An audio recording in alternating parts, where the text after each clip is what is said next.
Okay, so I have to be completely honest with you. I have been avoiding this topic. I don't 100% know why, but I have been avoiding it, and I think it's finally time to talk about it.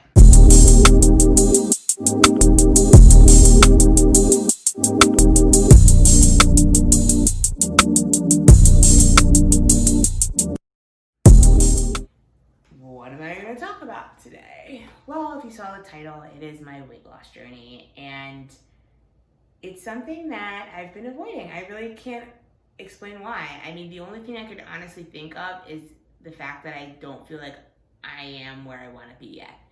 But again, I'm filming a video because I want to hold myself accountable, and I think all 319 of you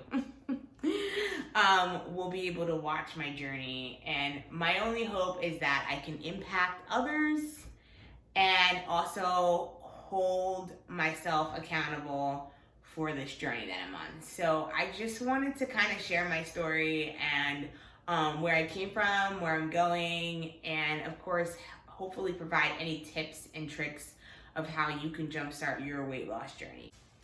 Okay, so I have been overweight my entire life. My entire life. I cannot even count a time that I have not been overweight. I vividly remember being overweight at like 3 years old. I remember being like 70 pounds when I was like 5 years old, which is really, really not okay. I've always fell within like the overweight, obese category, and I never was a skinny kid. And I mean, it has been somewhat of a struggle my entire life. But it didn't significantly impact me to the point where I felt like I couldn't live my life, if that makes sense. Like, I was still having a fun time. I was still doing sports at school. I played field hockey, I did cheerleading, I did gymnastics, I did tennis. I still had friends. I was considered a popular kid. Maybe not as popular as like the most popular, but I was pretty popular because I made people laugh. And I just didn't really struggle. Like, of course people made fun of me for my weight, like duh, they always do. But I feel like I've developed such a tough skin. And I think I really started taking weight loss seriously when I got older. So every summer I can vividly remember saying, I'm gonna lose X amount of pounds before I go back to school, so that way I can have like this big reveal and everyone's gonna be like, who the hell is that sexy piece of ass? It's me, your classmate. Yeah, that's how I was thinking in 7th grade. But again, like I would do it. I would go to the gym and I would just gain the weight back. And you know, I don't think I really realized what exactly my issue was until my freshman year of college. And then that's when I started to determine, okay, it's my food. It's my eating habits. Because I can go and work out. And I even struggle with this to this day, okay? To this day. But I can work out until I'm like completely blue in my face, and I can go on a scale and it will be still like stagnant for like 2 months. Let's not even get into that. I can talk about that later. And then you gotta like really circle back and try to figure out what the hell am I doing wrong, okay? And then, you know, I did my research. Research says that 70% of weight loss comes from your food. 30% comes from exercise. So if you're still eating like shit and you're exercising, yeah, you might be burning off what you're eating, but you're kind of like maintaining your weight.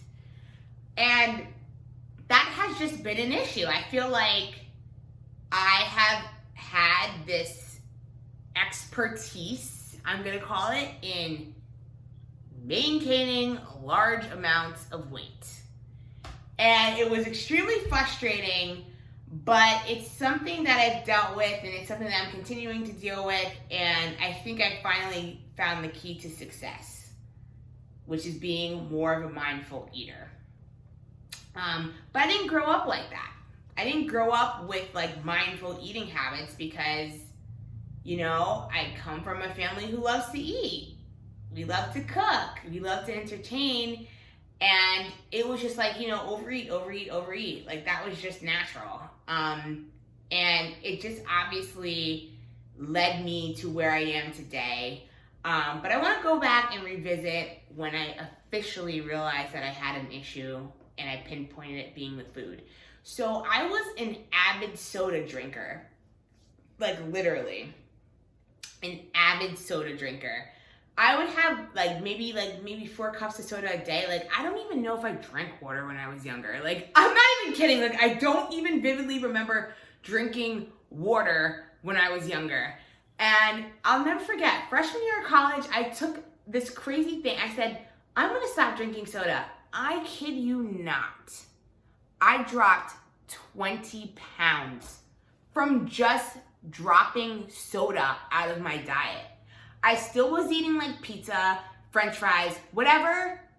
I dropped soda out and got rid of those liquid calories, and yo, I literally dropped 20 pounds. So that brings me to like, what exactly was my heaviest weight, which people may want to know. My heaviest weight that I vividly remember is 284 pounds. Yes, I was 16 pounds away from being 300 pounds.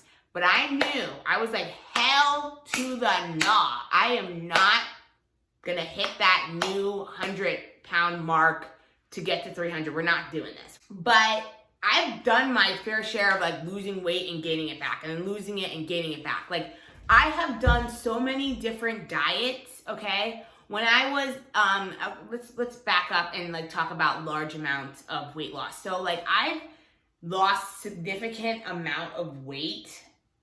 I'm gonna say 2 major, maybe 3 major times in my life.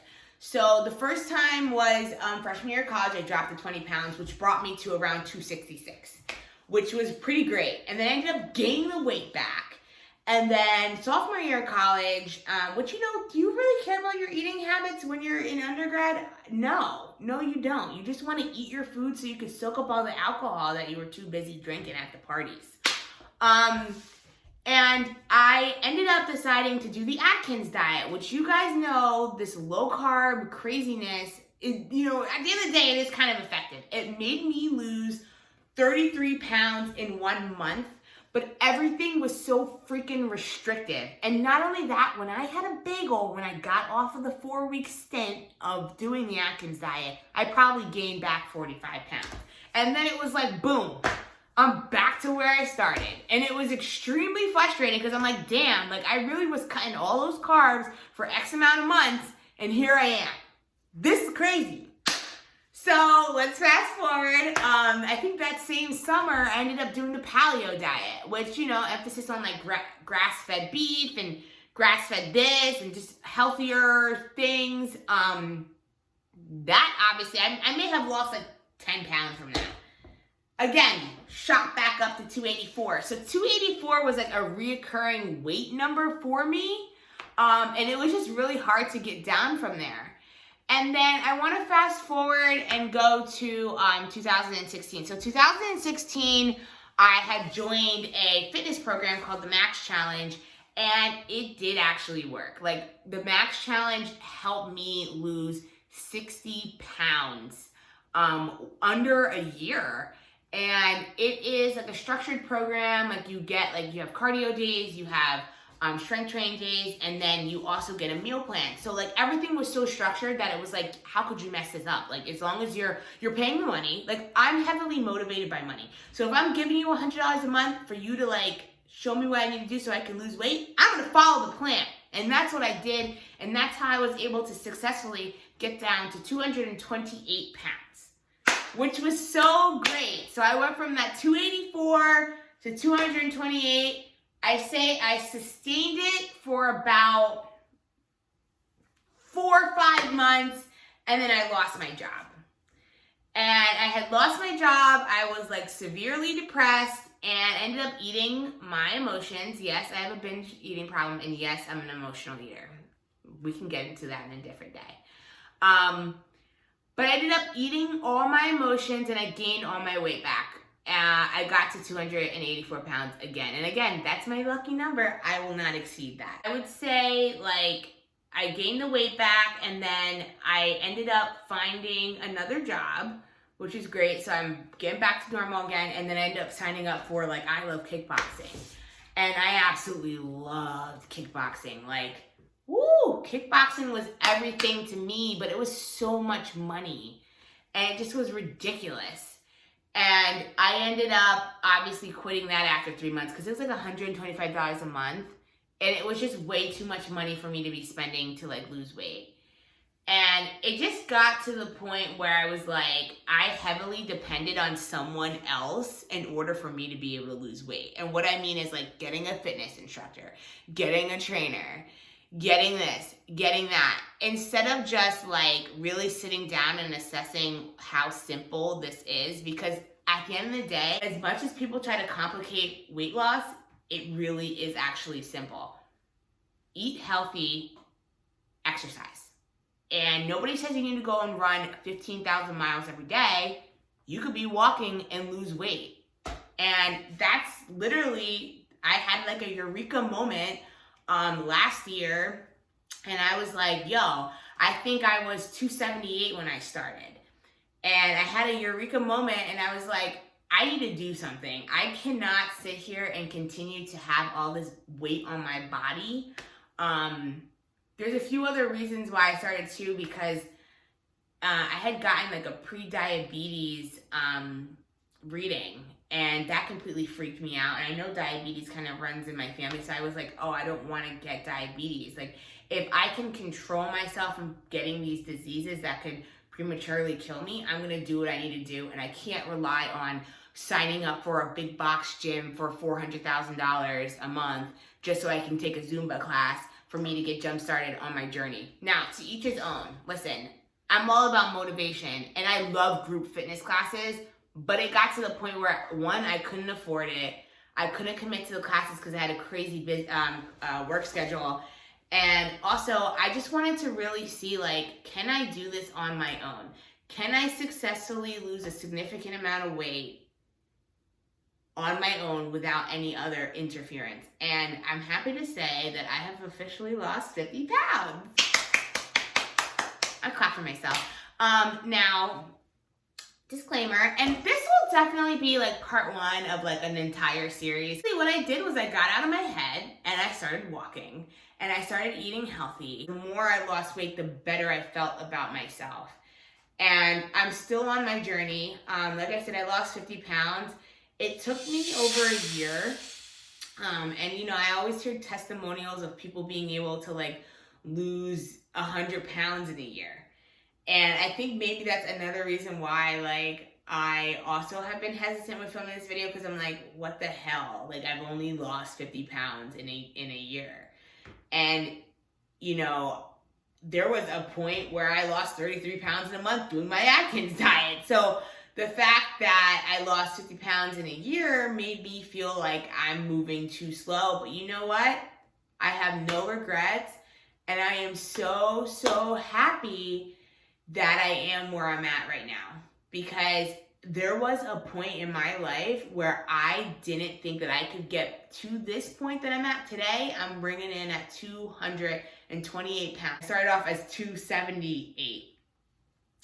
But yeah, there was a point where I literally thought I couldn't do this without actually paying X amount of dollars each month to be able to attend group fitness classes. So I think through commitment and acceptance and honesty and having a good relationship with food has got me to where I am today. And I am really excited to see what my growth is going to look like. So that's my weight loss journey.